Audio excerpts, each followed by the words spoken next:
G'day folks, Links here and welcome back to Greg Tech New Horizons. So today we're going to finish the Platinum line and maybe hopefully do the raid on loop as well. So if we switch over to our lovely diagram, I attempted to record this video once already today and I kind of buggered it up, so I've set up the machines for the Palladium line. I've just not turned it on yet. I'm actually in the middle of doing that now, so we'll go through that. We'll go through that setup in a second, and then we need to work through the other lines. I don't know what order I'm going to do these in yet. I've not quite decided. I feel like Iridium will probably be the next one that I do, but we'll see. So apologies for the long delay. Apologies for the long delay on this. Things have just been a bit busy, unfortunately, with work and life. But I am hoping to make a few more GTNH videos in the short term, especially as I'll be having some time off work soon, and I probably intend to spend a lot of that playing GTNH. Other thing is, I've also been trying to hammer out a express delivery run in Factorio Space Age, and yeah, I'm kind of burnt out a bit from that now, so you know, when you're burnt out of one automation game, of course you go to GTNH. Also, apologies for the audio quality at the end, in the second half of the last video. I think my machine was just very upset at being left on for so long, but I didn't want to not upload the videos simply because otherwise you would have missed the construction of this entire sort of bootstrap area of the Platinum line. But anyway, so what we've got is this reprecipitated platinum dust outputs palladium enriched ammonia, which is ending up in here in this tank. And basically, the way that this is set up is we want to get the way that this is set up is both this recipe and the palladium enriched ammonia are made with palladium metallic powder dust. But it always produces more dust than it uses. So what we actually have is we have a palladium enriched ammonia recipe reactor here hooked up to a level emitter. Basically, this level emitter will emit if we have more than 1,000 palladium metallic powder dust, and this tank has void excess turned on. So what will happen is this can't clog the platinum line, which is good because we don't want the platinum line getting clogged on this. But this also we also need to burn off the excess palladium metallic powder dust because we don't want that clogging up palladium production and basically filling up the ME network. So what we have here is we are then basically passing the palladium enriched ammonia and some metallic powder dust to make reprecipitated palladium dust, and that produces palladium salt dust, which goes over to the sifter to be recycled into more metallic powder dust, and basically produces more metallic powder than it uses, which is why we need to burn off the excess in that reactor. The reprecipitated palladium dust then goes into here to make palladium dust. So this is all mostly hooked up. I'm just hooking up the final bit, which is that we need a... Oh, and I guess I should explain, the palladium line does need bootstrapping, so you need to make at least 9 metallic powder dust in order to kickstart it and get it going. You make that using palladium enriched ammonia, so all I did was I just slapped down an MV chemical reactor under the platform, slapped down an MV chemical reactor hooked up to a transformer, and I just made 64 salt dust, which I then put into the sifter to get my first batch of metallic powder. And now it should be yeah, here we go. So yeah, we have 311 metallic powder dust right now.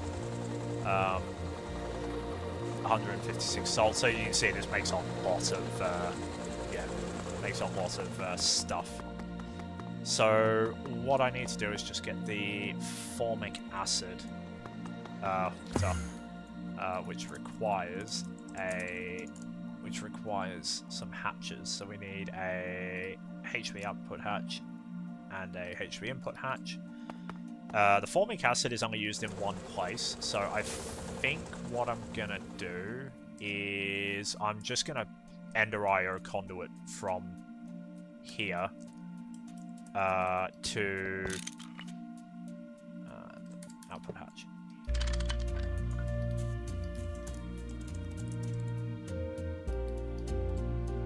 So I'm just going to Ender IO conduit from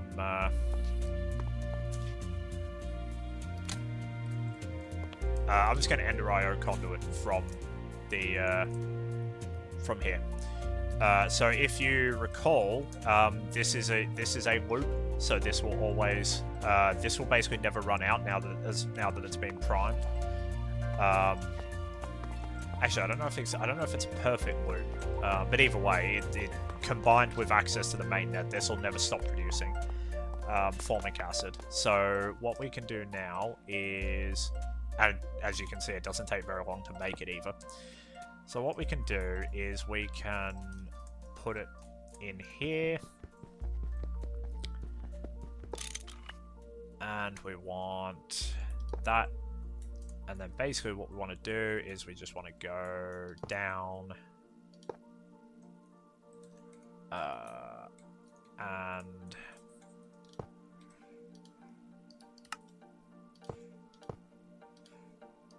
I do hate how they connect to the ME conduits. That is actually exceedingly annoying.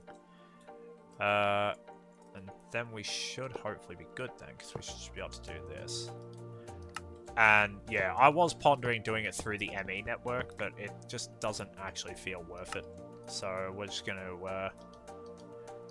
do it this way instead with some good old Ender IO conduits. So we'll just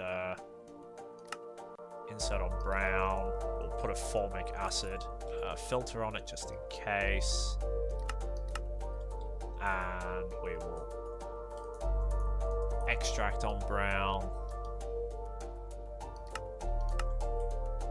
And hopefully, if I turn this on, hey, there we go, palladium dust, water, ammonia, and ethylene. So, what I've done is oh, that's fast, look at how fast that is, and that's just HV. So, it outputs 3 ingredients that we definitely want, two ingredients, 1 ingredient that we definitely want, 1 that we sort of don't really care about, and 1 that we just completely don't care about at all. So it outputs ammonia. Now ammonia is used at the start of the line to make ammonium chloride. So what we do is we prioritize the ammonia into here, or the ammonia can only go into here, because the only other valid destination for fluids is this storage bus back to the mainnet, but it doesn't have ammonia in its filters. So the ammonia produced by the platinum line will end up in here. And essentially the way it works is the platinum line, I believe per cycle, requires 6 buckets of ammonia, but it gives you 4 back. So what will happen is when we need more ammonium chloride, it will pull from here first, because this disk drive has a priority of 0 and the bus down there has a priority of 1000, and lower priorities are always extracted from first. So this will basically pull from here first, and then it will just top itself up as needed from the mainnet. The other thing that we get is we get ethylene, which we don't really care about all that much, but we don't really want to void it either. Because we can quite easily make ethylene. My auto-crafting LCRs make ethylene. But it is something that will be used a fair bit, because polyethylene is used a fair bit. So all I've done is I have hooked up a cell. I've hooked up a storage cell in the mainnet. and I highly doubt this will ever fill up. I highly doubt this will ever fill up simply just because of, you know, the fact that polyethylene is used quite a lot. I don't ever expect it to fill up because a 4K cell holds like, I can't remember. I think it's like 8,000 buckets or something. And even if it does, we could just swap it to a much bigger cell, or void excess or something like that. It would be fine. But yeah, so we actually now have palladium dust. And if I hold a stack of it, does that get us a quest? It does. It might not actually get us... Oh yeah, so we get... shrug, I'll take it. Oh, my inventory is full. What do you get us? We don't care about that. Oh, that's palladium metallic powder dust. We can get that. There we go. And then we get the precipitated dust, which is palladium large plate. And then we get more palladium large plates. And then we need, what do you, formic acid and sodium sulfate. Oh, I don't really care about that. I don't care about the chemist coin. But yeah, so basically we now have palladium dust. Now, I actually need to have, that's a large sword blade, which I don't, is that what goes into the, is that what goes into the sword? Into the, no, it's just a regular sword blade. Can I, like, melt this down or anything? Turn it into shards, which I can then turn back into ingots. Oh, actually, I can turn the shards into... Yeah, okay. So, yeah, we can make a... we can recycle this and use it to make a palladium sword blade. Because I'm fairly sure that palladium is a better material than what I'm currently using.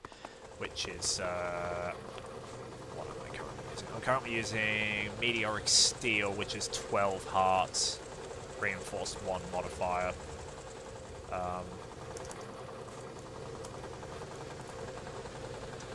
Palladium sword blade is 16 hearts with 2200 durability. I don't think it's got any modifiers, but yeah, so definitely a better upgrade. So I will upgrade my sword in between episodes. Right, so the next thing we probably want to move on to then is, or what I need to do now is decide what I want to move on to next. But yeah, this is chugging along. This will just happily keep working now. So yeah, that's step 2 of the platinum line done, I guess. And it's not hilariously fast, but it's also not stupidly slow either. And you can see here the palladium metallic powder dust is building up pretty quickly. It's going to hit 1,000 pretty quickly. But yeah, so I'm going to go away and figure out what portion of the platline I want to do next. I definitely want to get iridium, like ASAP, because I am now blocked on iridium for a few things. Like, I can't make IV sensors or emitters without iridium, which means I can't upgrade my circuit assembler. I can't make the fluid solidifier hatches for the large solidifier multi-block, because they need IV sensors for some reason. So, and also, I know we're still quite a way away from it, but it would be nice. It would be nice to make ender chests. I have a sword strong enough to do it. I have the research. Never star plates aren't really an issue now. Yes, I will have to farm the wither manually, but I do have a wither farming. I think I might have shown it in my last video. I do have a warded wither farming chamber in the overworld, so that I can kill withers pretty quickly in. So I'm not really concerned about that. And then Enderium, I don't know how difficult Enderium is to make. Enderium dust. Enderium-based dust, formium, ender pearl. Oh yeah, I can make Enderium. So yeah, I'm not too far away off being able to make ender chests, and ender tanks, hopefully. But yeah, so I'm gonna go away and figure out which part of the line I want to do next, and then we'll be back. And we're back. So rhodium I ended up doing rhodium next, so I'm just working my way down the chart, because that's actually quite logical, given that, so rhodium starts with platinum residue dust, and then, I'll tell you what, if I do that. So rhodium basically starts here with platinum residue dust, turning it into rhodium sulfate in a blast furnace, but that also produces leach residue dust, and the first step of the rhodium line also produces leach residue dust. That goes down into another EBF to make the sodium rufinate to start the ruthenium line. It makes the rarest metal residue, which starts the iridium line, or which leads down to the iridium line. Leads down to another EBF, and then the that rarest metal residue turns into iridium metal residue, and also acidic osmium solution to start the final two lines. So yeah, basically ruthenium doesn't look anywhere near as awful to do. Rhodium was yeah. So basically we have this entire line of machines is rhodium. So we start by making the... so we have to start with potassium disulfate. This is a completely closed loop. So it goes from... you basically prime this by filling... You prime this LCR by filling it up with potassium dust. And then here, when you make rhodium sulfate, this actually outputs molten potassium. And you feed that into a fluid solidifier to make ingots, then grind the ingots into dust, and then feed the dust back in. So this completely recycles potassium. Basically, we need to get the leach residue dust, which we get from both this LCR, from this EBF and this LCR. They're currently just going into the AE network because we're not processing leach residue yet. And then basically the rhodium sulfate goes into crude rhodium metal dust, which is very boring. And then that goes into rhodium salt dust, again, very boring. And then that's combined with water to make a solution, fairly boring. And then here is another loop. So rhodium nitrate is made from the solution and sodium nitrate. And the sodium nitrate is again another closed loop.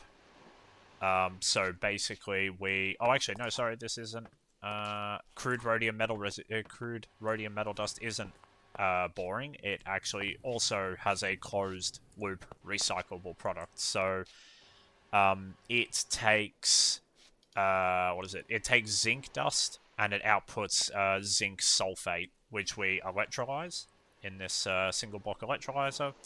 There's a output bus directly behind the electrolyzer, and basically we send the sulfur back into the AE network, and it also outputs oxygen, which just goes back into the AE network and gets voided. And then we output the zinc back into the LCR, and again we just prime this by filling it manually with zinc. But yeah, the rhodium nitrate, basically it outputs salt.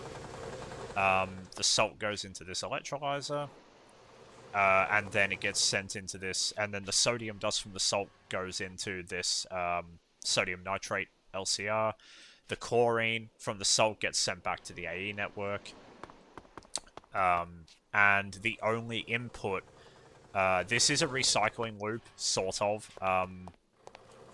The only input is nitric acid.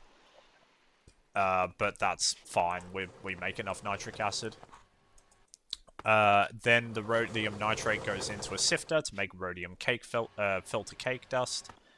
I think, is it cake or is it Coke?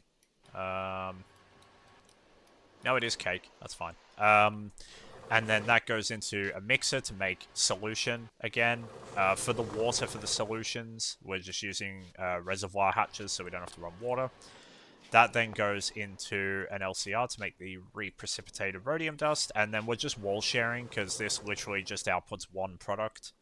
So we just wall share it, and we send it into an input hatch there, and then this outputs rhodium dust. And as part of the it outputs rhodium dust. It takes the reprecipitated dust and hydrochloric acid as an input. But we also get back ammonia and... I think it's ammonia and chlorine that we get back from this. Yeah, we get ammonia and chlorine back from this process as well.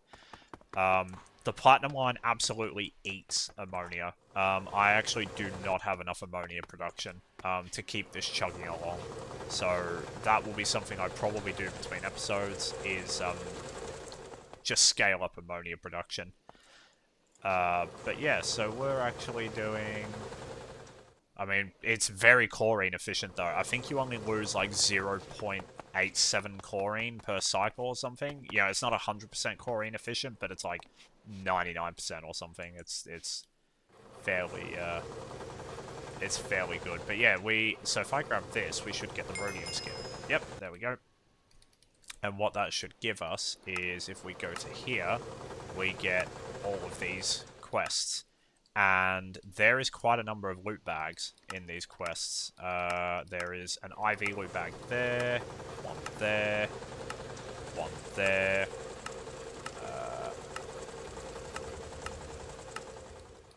One there, no. And, oh, we get an enchanted one from that one. Oh, let's open it and see. Let's see what my luck is like. What do we get? Oh, we got some tungsten cable. Yay.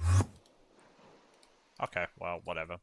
That's like I mean, that's like 16 tungsten ingots or something, or 30. No, it's 32 tungsten ingots actually, I think. So it's not awful. I'm not going to claim all the others yet because I need to actually go and enchant those loot bags, and I just don't want to do that right now. So what I'm going to do is I'm going to go away and I'm going to do the next step in the line, which is going to be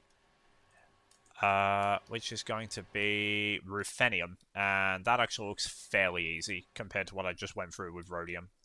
Iridium also doesn't look too terrible either. It's just that there's 2 recycling loops in here, so it actually does look kind of But yeah, I'm going to go away and sort the ruthenium next. The nice thing is that I'm actually done with the sort of more complicated inputs, because rhodium needed potassium disulfate and palladium needed formic acid. But I'm actually done with those now. Ruthenium just needs salt water, which is it's just literally salt and water in a mixer. So I may even have salt water in the main net. I don't know. I don't think I do. I do have a buffer here, a saltwater buffer here, but this is used for making... Oh, actually, technically, yeah, I could technically make it from gas tiers and import it from the mainnet, but I'm not going to do that. I'll just grab salt from thingy, from the mainnet. So yeah, I'm going to go away and sort ruthenium, and then we'll get that started, and then it's iridium and osmium. Osmium's actually really simple. I might do osmium before I do iridium, because osmium's literally 2 steps. But yeah, so I will see you guys in a bit. And we are back. So I've actually made a fair few changes while I've been sorting out ruthenium. So we have a working ruthenium line now. It is quite slow. There are some slow steps. I built the multi-block fluid heater, which is massively overkill at the moment, because I think the recipe is only like 15 seconds at HV. But it I mean, this actually does use less power, and upgrading it in the future will be easier, because obviously I can just upgrade the energy hatch. The distillation tower recipe is actually the bottleneck, because that's 75 seconds at HB. But we should have some ruthenium very shortly. So what I've been doing in the meantime, though, while I've been sort of playing with things, is trying to just make things a bit smarter. So I've actually now started bringing in level emitters. So this blast furnace here, it produces the rhodium sulfate for the rhodium line, but it also produces leach residue, which is used for the iridium and osmium lines. Now, the consumption of platinum group metals isn't uniform. For example, osmium, I don't think I'll be using until ZPM. I can't remember. But the consumption isn't uniform. You definitely use some metals more than others at certain times. So the leach residue is produced from there, but this also produces leach residue as well, rhodium sulfate solution. So what I've done is I have actually level emitted the reactor and put a control cover on here. So one level emitter is if we have less than 4,000 rhodium dust, and the other level emitter is if we have less than 4,000 leach residue. And if both of those are, if we have more than 4,000 of both of those dust, this will turn off. And what will happen is the fluid will back up in here, which will cause this to turn off. So because we won't need any more leach residue, and we won't need any more rhodium. If we need leach residue but not rhodium, that's fine, because what will happen is this I've replaced the tank in between these two LCRs. I've replaced the tank with a super tank and turned on excess voiding. So we will just void excess rhodium sulfate solution if need be, but I don't think we'll ever hit this, in all honesty. I probably didn't actually need to do this, because any rhodium sulfate that ends up in here will turn into rhodium at the end of the line. This would only be useful if I was to level emit the output. So basically the line would only produce rhodium dust if... or actually, where it would also potentially make sense is if I was to move the level emitter for rhodium, so this level emitter, if I was to move that to this LCR. So then basically this can continue to produce leach residue dust, and it will just void excess rhodium sulfate if this tank gets full. But this is the next input into the rhodium line, and this would not activate unless we have a shortage of rhodium dust. So I probably will do that. I'll probably move the level emitter for the rhodium dust to this one, and just have this level emitted based on leach residue. We'll see. I need to sort of figure out how I'm going to balance the level emitters, but this will be fine for now. Yeah, this will be fine for now. It could be that I actually need 2 level emitters for rhodium, one on this reactor and one on this one. But for now, we'll be fine. Basically, what I'm wanting is to make sure that the platinum line isn't just consuming unnecessarily consuming inputs when we don't need it to. So I've also put a level emitter onto the reprecipitated platinum dust as well. So this will level emit if we have... This will turn on if we have less than 4,000 platinum dust. So reprecipitated platinum dust makes the platinum dust... it turns into platinum dust, but this recipe also spits out the palladium enriched ammonia. But the palladium enriched ammonia that this spits out actually generates more palladium metallic powder than it actually needs. So we should actually be good. But what I will probably do is level emit. I will probably level emit on one of these, probably this one, to only turn on if we, need palladium dust, essentially. But yeah, I've just been trying to figure out how to make the line a bit smarter, and not running stuff when I don't need to. because this line is also quite power hungry as well. But the other thing is it just drinks ammonia. And ammonia is quite... I am making ammonia in the fermented biomass area, but that's definitely not enough to feed the line. So what I am doing is I have hooked up a large chemical reactor here. This is an IV LCR, and this produces 1 bucket of ammonia per second, which should be fine. I should be able to keep up with that. I'm electrolyzing... Yeah, so I'm producing 60 buckets of hydrogen every 7.7 seconds, and I am producing... Oh, they've turned off now. But basically, these are level emitting nitrogen and oxygen, if I recall. Yeah, these are level emitting nitrogen. I don't know why they're level emitting why they're not level... this one's level emitting oxygen, isn't it? Yeah. So basically, these should produce more than enough nitrogen to keep that ammonia LCR going, and this should produce more than enough hydrogen. And the 1,2-dimethylbenzene, this should easily be able to hopefully keep up with the 1,2-dimethylbenzene consumption. So we definitely need to scale up chemicals, and I do have ideas about how to do that in the future, but for now I just want enough chemical production to keep the platinum line happy. To keep the platinum line happy. But what I'll do is I will tinker with the level emitters as need be, as I need to, but for now I think having rhodium and leach residue level emitting on here are probably fine. But realistically... because the rhodium... The only reason that I would want to limit rhodium dust production, realistically, is just because I don't want it overflowing. But I don't think that'll actually be an issue, in all honesty, because we'll just make the ME storage bigger. We still have spare slots in there, and we'll just use bigger disks in future. Because the rhodium loop is... Or the rhodium is fairly closed loop. If I recall from my picture. Yeah,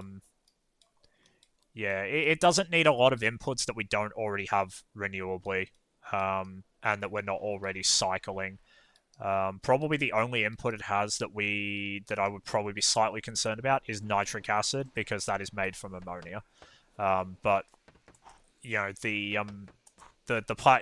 it does give you some ammonia back, and it does give you some... It doesn't give you back as much ammonia as it consumes, I don't think, but it does give you some back, and it gives you some chlorine back. So generally, I think we're fine. But this is gonna be a... You know, I'm gonna be tinkering with this on and off, I think, for a bit. But in theory, we should now have some ruthenium, if it's been tickling along. Let's have a look. Do we have any ruthenium?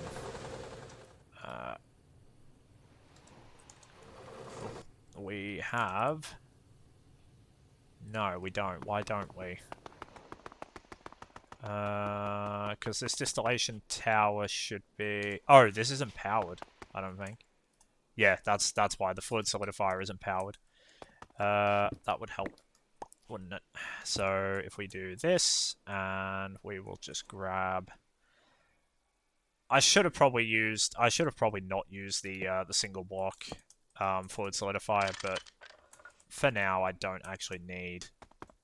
Yeah, there we go. That's nice and fast. But why is... because it needs hydrochloric acid, which I thought I was... Oh, no, I've not done... Okay. I will just go quickly... I'll just go quickly... actually, I was going to say I was going to cut, but I don't think I need to. So we just need some hydrochloric acid. We'll just grab a... It's only 1 bucket of acid per thing, so we'll just grab a LV hatch. We need an export bus. And I might grab... I don't think I need an acceleration card. We should be fine. It's 200 millibuckets per tick by default. So this recipe will take about... Yeah, we should be fine. The export bus does about 200 millibuckets per tick without an acceleration card. So we just turn you off. And then we take you and we put you there. And then we just put you there. You there. And we want hydrochloric acid.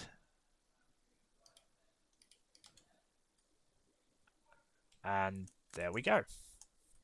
So if we turn it back on, we still don't get ruthenium dust.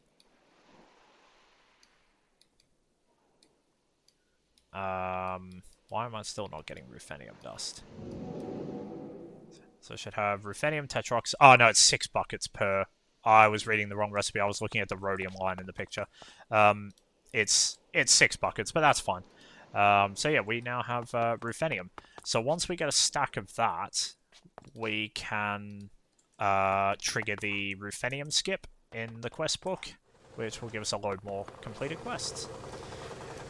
So what I'm going to do is I'm going to go away and I'm going to look at iridium next, which is the last big line, actually. Because the osmium line's only 2 steps. So yeah, I'm going to go look at the iridium line next. And then I think what we'll do, I was going to look at radon today, but this video is going to be quite long, so I probably won't. But what I will do is we get a load of IV loot bags from completing these quests. So what I'm going to do is I will cap off the episode by enchanting these IV loot bags, and we'll see what my luck is. We'll see what my luck is like. But let's just see if I can get the. Oh, we're at 47, 48. Yeah, so the big bottleneck for ruthenium is the distillation tower. That is the big bottleneck, unfortunately. But if we can just get 64 of it, we'll get the skip. And we get a nice reward when we complete the Platinum Line quests, and I'm not even actually joking. So when we complete the Platinum Line quests, we get the Infinite Spray Can. And it actually... and yeah, basically... it's basically... yeah. I've not been bothering spraying my cables because I haven't really been bothered to make the spray cans, the different colored spray cans. But yeah, the infinite spray can is actually just a unlimited. Is just an unlimited. Oh no, we have to retrieve it. What? Never mind. Never mind. I was thinking the pack would give it to you. I completely misread that quest. But what do you actually need to? Yeah. Yeah, but it takes platline materials. But I'm definitely gonna craft this though, as soon as I can. But yeah, I got it. Yeah, I got excited. Never mind. That's my own fault. That's me being blind and not reading. That is my own fault. It would be cool if they gave you the infinite spray can for completing the platline though, since it is a pretty big milestone. But yeah, whatever. Cool. So we should have. There we go. There we go. So we have. Yeah, look at all those extra completed quests now. So do we not get any? Oh, you're kidding. There's no... Oh, there we go. There's one loot bag for doing ruthenium. Okay. So, yeah, anyway, I'm going to go away and sort the iridium line. And then we'll come... and then we'll come back. I'll do the osmium line off camera, to be honest. It's not... It's literally a 2-step line. It's 2 machines. So, I'll do the osmium line off camera. But yeah, I'm going to go sort the iridium line. Then we'll come back, have a look over it, and get our iridium. And then... we'll actually I'll do the osmium line off camera as well, and then come back. And then we'll enchant the loot bags that we get for the handful of IV loot bags we get from the quests, and see how lucky we are. So I'll see you guys in a bit, and we're back.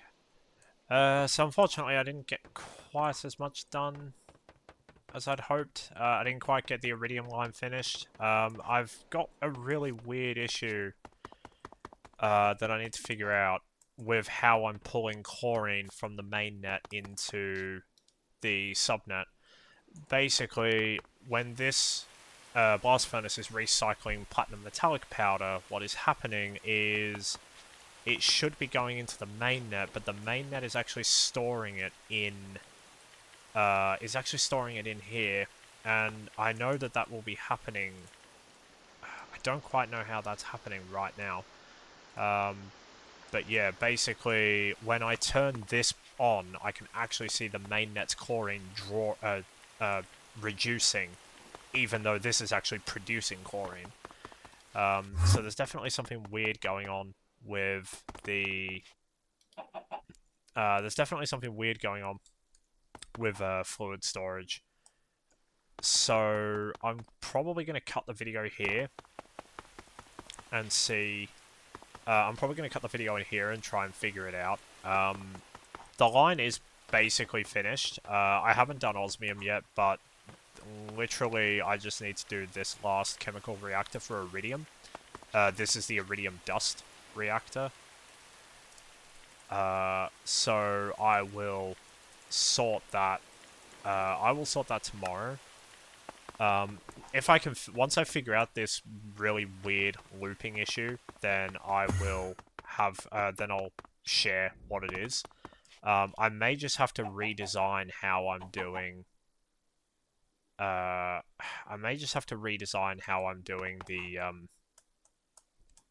the storage. What I wanted to do... Yeah, see, this is full now. Or it's half full. This got to 8,000 buckets of chlorine at one point. And I was using cells to manually empty it out of here and out of the fluid terminal under the platform and shove it into the thing. So what I'm probably going to do is... I think I'm actually going to remove... I don't quite know how Applied Energistics, or how GTNH is Applied Energistics. I don't quite know how the storage networks are interacting when it comes to fluids. So I haven't, because I wanted to send excess chlorine from that storage cell. Excess chlorine that gets produced after that storage cell fills up, I wanted to send to the mainnet using this bus, and I think this is probably the issue. So if I get rid of that, and we go up here now, does this actually still... Because it seems to be getting triggered whenever... anything attempts to store chlorine. And that's probably because the storage cell here has a priority of 0, and that tank has a priority of 0 as well. So I think what I've done is I've inadvertently created 2 storage destinations for chlorine. So what I'm going to do is I'm going to add chlorine to this filter, and instead of looping the chlorine through the... instead of looping the chlorine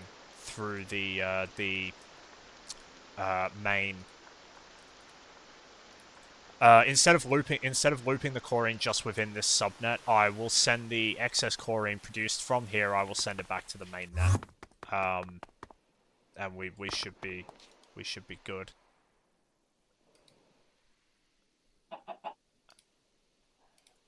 And then we should hopefully be good. I think the only problem is that this is at risk of potentially...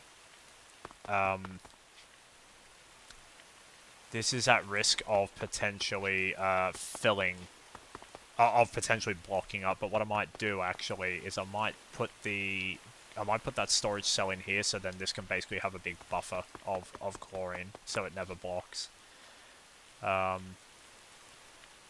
yeah, as it stands right now, I don't quite know what to do. I'm really tempted to... I have chlorine renewably. I might just fix the problem by voiding this chlorine. You know what? Yeah, I'm just gonna throw the cell away. Actually, I don't have to do that. I could put it in here, I guess. I could put it in there, I guess, as another chlorine storage destination. What I may even do then is I may set the tank to be lower priority. Oh, the tank is already higher priority. Oh, now I'm just extremely confused then. But yeah, so now if I go turn this on, if I go turn this blast furnace back on, we should see it. We should see something. But yeah, sorry that this is a bit of a disappointing end to the video. I am genuinely confused as to what has caused this. So we'll just see. Yeah, see, it's gone up 87. It's gone up 87 there. So it is now storing correctly. Yeah, it is now storing correctly. So I think I inadvertently created some kind of storage loop. What I probably needed to do, which I think is possible, is I probably just needed to maybe export into an export bus or something like that. But I think the safest solution is just don't store things on subnets, unless I'm producing them on those subnets.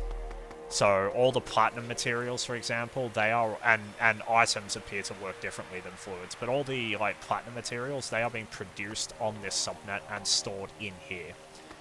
And there is no way for, so the mainnet items, they can only, this storage bus can only extract items, which means they have to be pulled into the network by something, you know, an export bus or whatever.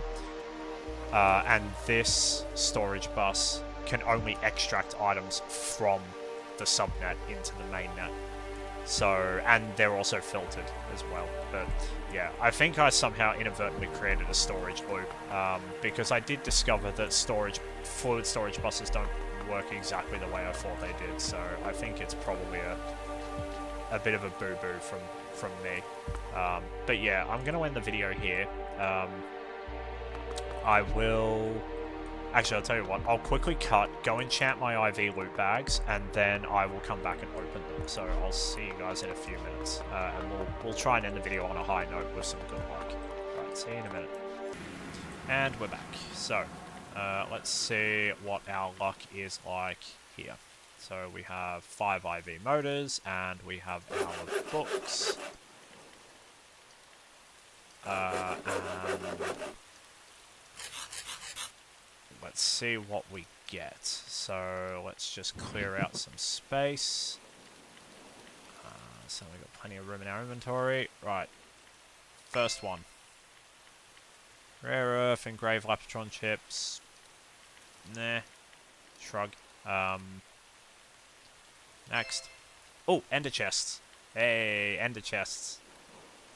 We want more of those, actually. So, or we want more, yeah, we want more of those. I swear I actually got a couple. I don't know where I'm using them, though. Oh, no, I must never have got them. Oh, no, I got ender tanks, yeah. But now I have ender chests. I don't know what I got there. I think... oh, I got more rare earth ore. Okay. 16 EV nanocircuits. That's not terrible. And a 16x tungsten cable, which is... how many ingots is that? That is 8. That's 8 ingots. So, not great, but eh. This was worth it, though. This was worth doing. I've not even done the entire platinum line yet, as in I've not got all the quests, because I need to actually finish osmium and iridium to get the quest. But this alone was worth it. So yeah. So I'm gonna go away now. And what I'll do is in the beginning of my next video, I will touch on the iridium and osmium lines. So apologies if you've come away from the end of this a bit disappointed. But yeah, it was a weird AE2 behavior that I wasn't quite expecting, and you know, this is probably probably on the more complicated side of stuff that I've done with AE2. So yeah, I think I just created a bit of a storage loop there for chlorine that got everything a wee bit confused. So I also need to get around to emptying this dimension out, this old ocean dimension, so then I can actually delete it from the save. Literally the only reason I come back here now is bee breeding and enchantments. Like, everything else here I don't use anymore. But yeah, anyway, so I'm going to disappear. I hope you all have a lovely day, and if you've made it this far, I really appreciate you watching.